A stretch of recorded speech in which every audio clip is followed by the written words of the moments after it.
நாங்க இன்னும் கொஞ்ச நேரத்துல ஆட்சி அமைக்க போறோம். இந்த நாளுக்காக தான் எல்லாருமே வெயிட் பண்ணிட்டு இருந்தோம். இன்னும் ஃபியூ மினிட்ஸ்ல நாங்க ஆட்சி அமைக்க போறோம். எங்களுக்கு ரொம்ப சந்தோஷமா இருக்கு. தமிழ்நாட்டுக்கு என்னெல்லாம் எதிர்பார்த்துட்டு இருந்தாங்களோ மக்கள் அதெல்லாம் கிடைக்க போகுது.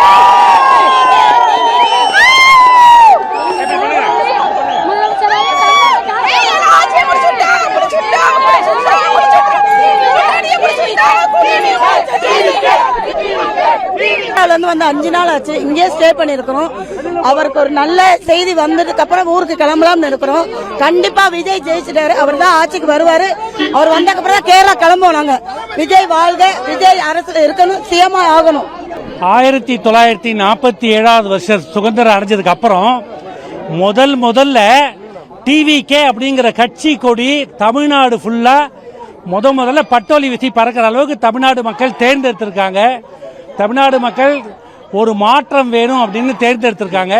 அந்த நம்பிக்கை என்னைக்குமே வீண் போகாது. தொடர்ந்து அவர் தமிழ்நாட்டில் நல்லபடியாக ஆட்சி செய்வார் என்ற நம்பிக்கை மக்களுக்கும் இருக்கு, மகளிருக்கு இருக்கு. இன்னைக்கு இருக்கிற சின்ன பசங்க முதற்கொண்டு டிவிகேன்னு சொல்ற அளவுக்கு இந்த கட்சி குறுகிய காலத்தில் மக்களோட மனசுல இடம் பிடிச்சிருக்கு.